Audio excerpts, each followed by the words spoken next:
What's going on, Fightful Faithful? We are back here again with another interview. I am Brennan here with Vaughn Vertigo. How are you doing today, Vaughn? Good, Corey. Good, Corey. I'm doing real well. Uh, so first of all, we're going to, being an Irishman myself, got to ask you about your upcoming match at OTT. You're facing off with Renzo Rose for the NLW title, the latest in Renzo's list of non-Irish challengers for the belt. Just some general thoughts on that. You had that promo on social media the other day that I was a big fan of anyway, and just general thoughts on Renzo, the NLW title, and OTT in general. Yeah, I mean, I'm really looking forward to get back to OTT. So I did OTT last year up in Derry, which is Northern Ireland, which is not technically Ireland, right? So now I actually get to do Dublin, which I'm very, very much looking forward to. So I didn't actually know too much about Renzo Rose apart from the fact that he was an Italian who moved to Dublin, I suppose. And then I guess he kind of came up the ranks through OTT, and now he's the No Limits champion. So doing a little bit of research, I was like, oh, this guy's like, he's been around for a little while. And then I come to find out that he only defends the title against people who are not from Ireland, which I thought was ridiculous. I mean, again, it's, as I said in my promo, like that's great for me. But at the same time, like if you live in Ireland and you work for OTT, why are you not defending the title against Irish people? It doesn't make any sense to me. So I'm hoping that I'll take the championship and then I can defend it against, LJ Cleary or somebody. And circling back to LJ in that match in Derry, you did work that with, correct me if I'm wrong, you did say that you did work that with your hernia already, kind of. And just, I'm not sure how, if you've gone on record to say like how long you were really dealing with the hernia injury, but when you got to Derry and you were working with LJ, like was it something that severely hampered your performance to an extent that like you look back on it, you're like, I really like you did just say you do want to run it back with LJ, obviously, but do you wish you had the surgery before you had that match or so on? Yes and no. It kind of came down to a timing circumstance where I guess it was December 2022. I was feeling sick and I went to the hospital and they're like, oh, your appendix is rupturing. We need to take it out. I'm like, oh, great. Okay. So when can I wrestle? And they're like, oh, in like 4 weeks or so. I'm like, okay, that's fine. It's December. There's not much going on. I wake up from the surgery and they're like, did you know you have this inguinal hernia? Like, did you ever notice this? I'm like, what? No, like, I don't know what you're talking about. They're like, yeah, you have this like inguinal groin hernia. I was like, huh? Like, I don't know what you're like. I just woke up from surgery. You're telling me I need another surgery. And they're like, yeah, we could have like fixed this up during the appendix surgery, but obviously you couldn't consent to it because you're out. I'm like, oh, well, what's the recovery on doing that kind of surgery? And they're like, oh, about 6 weeks. And I'm doing the math in my head, and I'm like, shit, in 6 weeks, I'm going to WXW and I'm going to OTT and all these shows. And I'm like, oh man, that's not going to work. I think I'm just going to have to do it.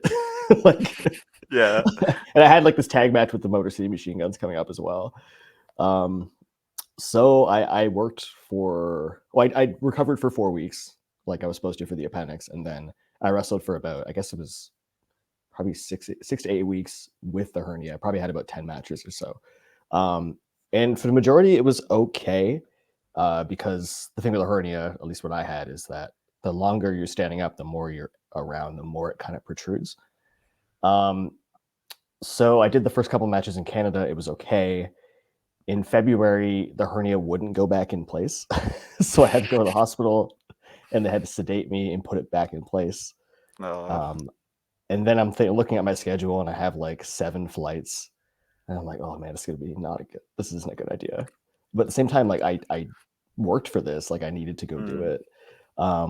So I went, and then it got worse while I was here because of, when you're in Europe, there's so much walking and so much traveling, and I'm lifting my luggage upstairs and all this stuff.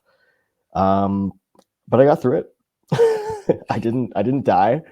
I remember after the match with LJ, he was like, oh, my finisher's a lion tamer. And I'm thinking about how my abdomen's going to be stretched.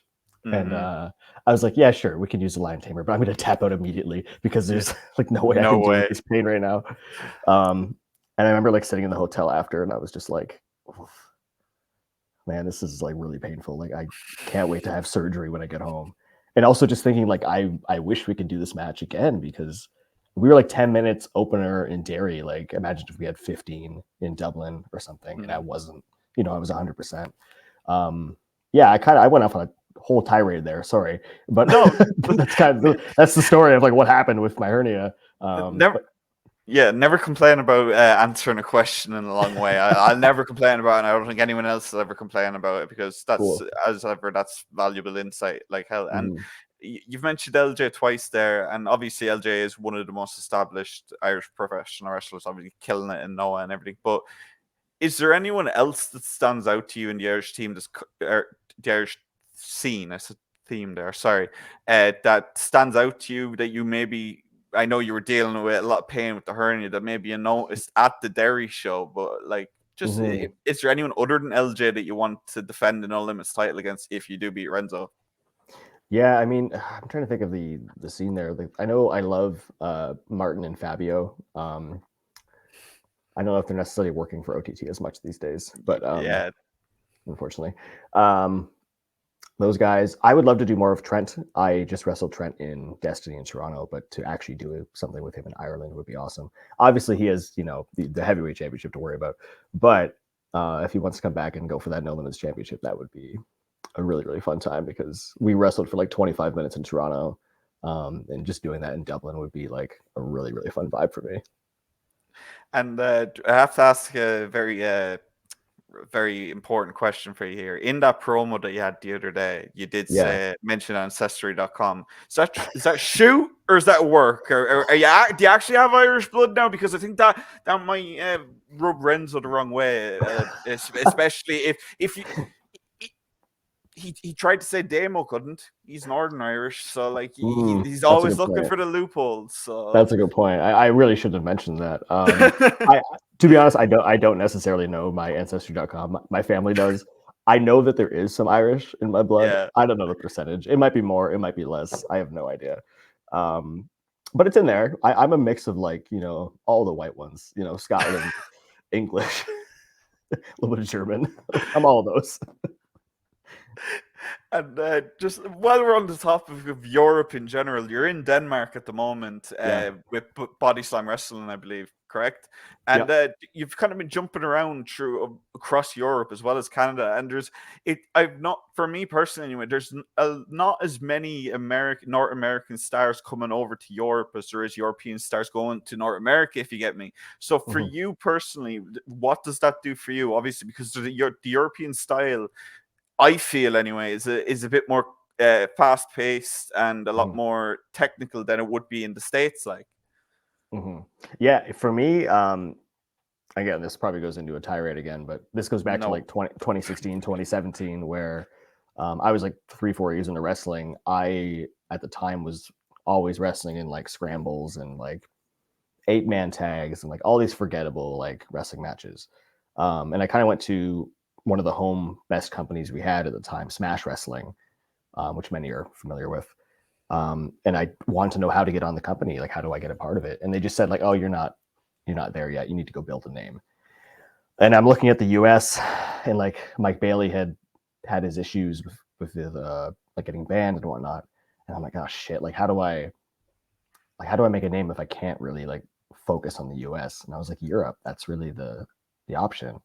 So I started coming over here and I worked my way on like these like smaller shows, and I wrestled, like the Kip Sabians and the Elton Princes at the time. And those guys were able to like vouch for me and get me on bigger shows. And that just kind of stumbled into like every 6 months I would end up over here working for originally whatever would take me.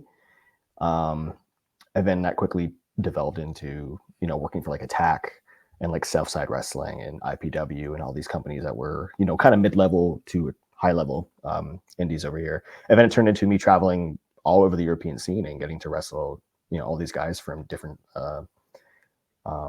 scenes. And just like you said, there's you have been going to new countries and so on. Is there any country that you've kind of that's caught your eye that you haven't visited yet that is somewhere that you want to go in the future? Obviously, there's so much talent throughout Europe and the rest of the world. Like, for example, even soft ground wrestling, you see people wanting to go there. So, is there anywhere for you that you're kind of that stands out as like, that's my target, that's where I want to go next? I mean, I think for most wrestlers' dreams, Japan is obviously one of them. In terms of the European scene, I'm looking at Norway right now because all these Scandinavian scenes are just a really, really fun time right now where there's like 700, 800 people showing up to these shows. They're drunk as hell and they just love it. Spain looks really fun. I'd love to go to Barcelona and do something there. Yeah, there's quite a bit. Like most of Europe I want to go to. I don't think there's anywhere I wouldn't go at this point. Yeah. And obviously when you talk about the European scene, probably even as someone who's Irish, I have to admit that the UK scene in general, with Progress, with Rev Pro, with just all the promotions that they've got going on over there, Rev Pro in particular is where I'm kind of going with this because there's so many talented wrestlers there. You've got Michael Luku, you've got Ricky Knight Jr., you've got just so much talent to pick from. Is Rev Pro something that you want to do more of? And is there anyone in Rev Pro that stands out to you? Yeah, I mean, Rev Pro is definitely the goal for sure. It seems to be the one promotion that I haven't had the opportunity to work for, but I've wrestled most of their roster at this point. Like I've worked with Oku, I've worked with Danny Jones and Brendan White, I've worked with Ricky Knight Jr., all these guys, Connor Mills. It just hasn't come up. And in 2018, 2019, I started going to the York Hall shows when I was around to help out. Nothing came of it. I'm hoping one day it'll come around. Yeah. And I said that before the start, I wasn't going to like kind of go into detail about Canada and so on because the people at Fightful have asked. No. Love Canada. I'm probably going to be there next year, actually. But just for you, like when you do come to the European scene, and then you come back to go back to Canada and start working your home shows, is there any kind of like culture shock? Culture shock might not be the best phrase to describe it, but just kind of, is there anything that kind of sets the two scenes apart significantly for you that kind of almost is like a massive difference? I wouldn't say as much now, but in like 2017, 2018, 2019, when I was going over here and then coming back to Canada, there was a lot of differences because I'd come over here and I'd be working on these shows that have this like incredible production in front of like these amazing fans that have, these very creative chants. And then I'd go home to Canada and I'd be putting like a scramble on like a show that's not being filmed in like a lit up leisure hall. And it just felt like it wasn't as big as anything that was happening in Europe. But thankfully, after the pandemic, a lot of the Canadian promotions have really stepped up their game.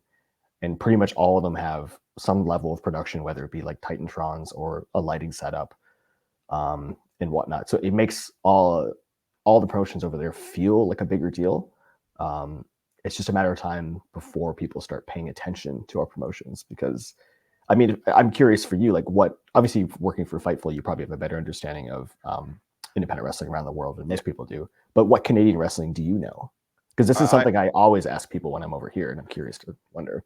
I don't like this for me personally. I don't really like know, like I can't name like standout promotions. I can name plenty of talent. The talent, yes, but there's so many promotions from Canada. For me, it's almost like the States. There's not many independent promotions that I could name, but there's just so many. But I know all the talent, and it's kind of a very similar situation in Ireland. Like for me, obviously, as you said, I work for Fightful and everything like that, and I've grown up in this scene, so I know. But whenever I talk to anyone who hasn't been to Ireland or who's only been to Ireland for OTT, they aren't aware of like Hard Knocks, of RCW, and so on and so forth. So I think that's just that's the thing that happens everywhere.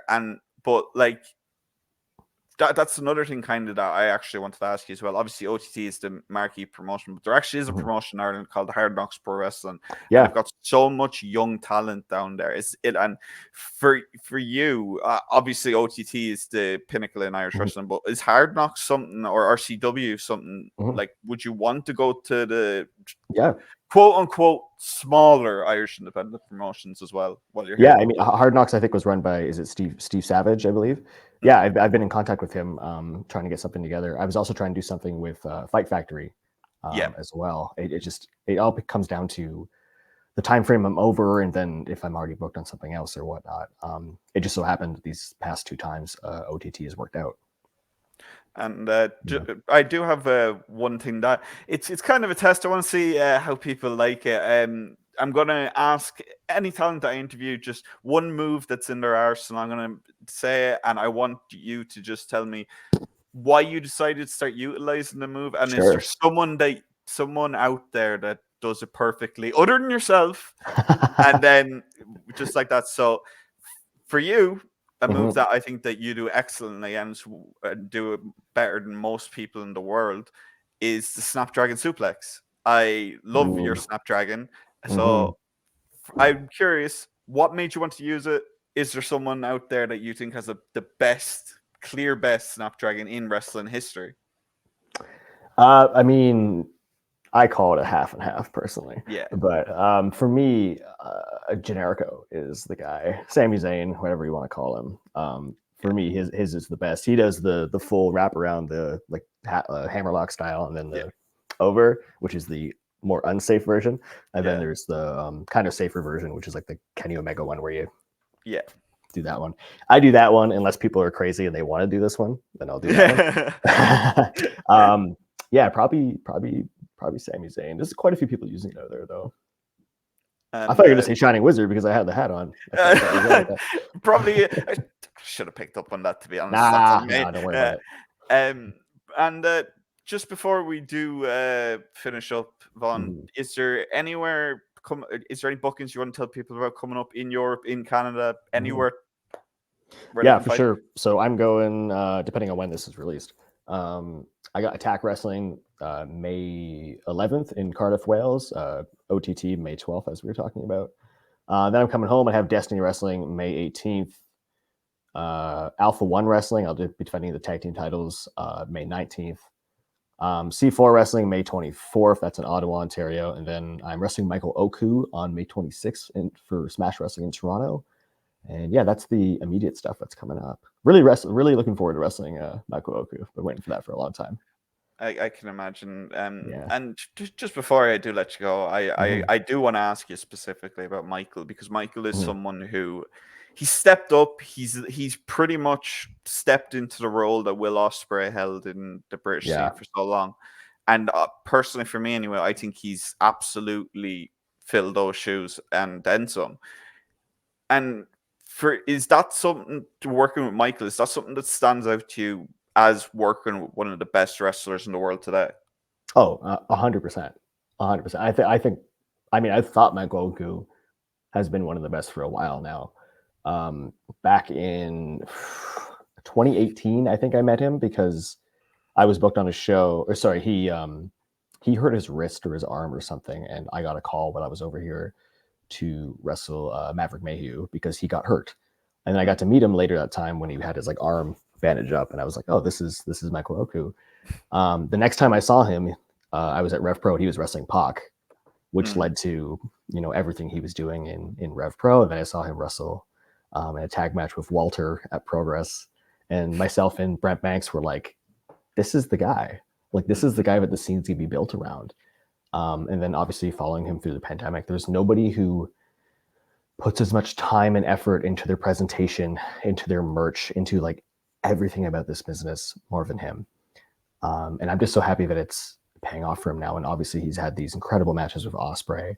And now, I've talked with him before, probably the last time I saw him, that he needs to come over to Canada. And I'm just so happy it's actually finally happening. And that I get to introduce him to Toronto. Yeah, I can't wait for that. All right, Vaughn, before you go, do you want to tell people where they can find you on social media? Yeah, absolutely. At Vaughn Vertigo on Twitter, X, at Vaughn Vertigo on Instagram, at Vaughn Vertigo, YouTube, TikTok. Don't follow me on Facebook. That's ridiculous. Yeah, if you want to check out something stupid we did during the pandemic, you can check out Backyard Pro, which is on YouTube. It was a Canadian independent wrestling project that I created with Josh Alexander and Ethan Page and RJ City and all these guys because we had nothing to do during the pandemic. So if you want to laugh, go watch some Backyard Pro. All right, guys, make sure to go follow Vaughn on all social media. He did mention except Facebook, like he said. And check back. Make sure to subscribe to Fightful Overbooked if you're new. Make sure to check back for more interviews. I will be up interviewing Charles Crowley soon, so that will be a fun one. And thank you again, Vaughn, for a perfect interview. Anytime. Thank you.